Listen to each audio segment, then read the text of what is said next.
Hey guys, it's Charlene. Today I have the lovely Layers Cupcakes and More, which is really fun. You have ice cream cones, you have a shake, you have a cupcake you can make, and then I also have here the bold backgrounds, Vines of Love. So I'm going to create kind of a romantic Jane Austen-esque birthday card with a cupcake and the Vines of Love. You'll have to let me know in the comments if you think I was successful. I'll start working on the cupcake. There's a couple of different layers here that make up the cupcake. Here's the layering guide that's available on Honeybee's website. I'm going to cut out these different layers from a couple of different colors of cardstock. I'll start here by cutting the frosting layers as well as the top cupcake layer, and I decided to use white cardstock for these. Then I'll cut out the cupcake wrapper layers from some light pink cardstock. For the shading on the cupcake wrapper, I'm bringing in the same color of ink as the cardstock. This is a great way to create a tone-on-tone shaded look. I'm starting from the bottom, bringing it all the way up to the top and fading out as I go. This is very, very subtle, especially once it dries, but it's going to create this lovely shading for our cupcake. For the cake portion of the cupcake, I'm bringing in some light brown and I'm using a very, very tiny amount of ink. Remember, you can always add ink and you can't take it away. So I'm going all over the white cardstock to give it an even layer of color, and I'm coming in from each side, so all the way around the different edges. I'm pulling my brush in. This is going to help make it so that all the edges are slightly darker than the center of the piece, which will make it look more realistic. Here's our finished lovely cake layer. For the bottom frosting layer, I'm going to use that same light brown. I am using the softest hand with my ink blending brush here though, because I just want to give it a slightly different shade from the front frosting to give it that authentic look, I feel like, of buttercream, where it's kind of got a little bit of a yellowy brown to it. So you can see it's super subtle, but there is a slightly different shade of white going on here now. So I'll add some glue to the back of the top frosting piece and layer it directly over the top of the blended base piece. This would also look really nice with some glitter cardstock. So now I'll add our cake piece, add some glue to the back of that, and this will layer right along the top of the portion of our pink wrapper that we created. This piece here is the accent. It's the detail portion of the wrapper. I am tapping it off on a tissue here, so that way I avoid getting excess glue kind of smooshing out around the edges. And this layers right underneath the cake piece. It tucks right under there and fits into those little spots. And then I just run the bottom portion down with my fingers. So it really makes the wrapper look 3D. I love how Honeybee does this. Next, I will add some glue here to the top of the cake, but I'm not going down too far because I don't want it to smush out from underneath the frosting. And then the frosting just layers right over the top of the cake. Super cute and easy layered cupcake. Love it.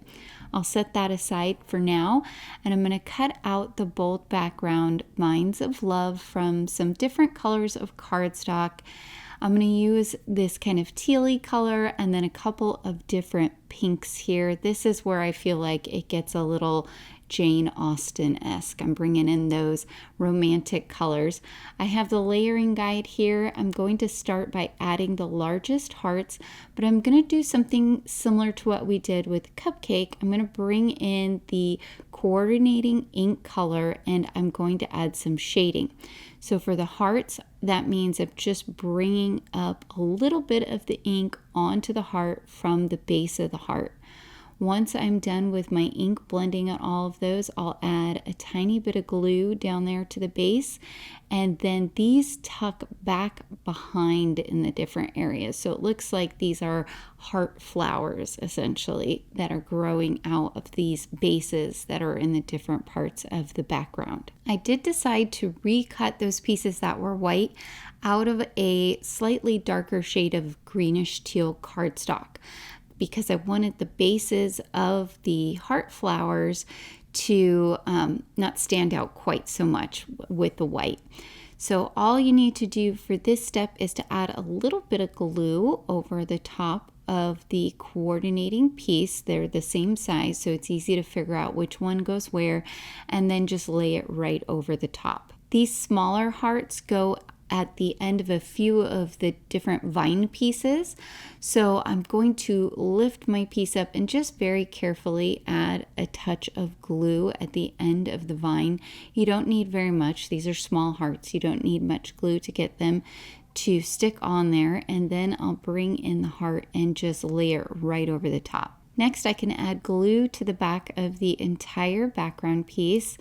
You do want to use a pretty viscous glue for this, so that way it doesn't dry on you before you get a chance to put it over your cardstock panel. You can see I've chosen a nice light blue, and that's not normally a color I would pick, but with the blue and the teal and the pink, I felt like this looked really romantic.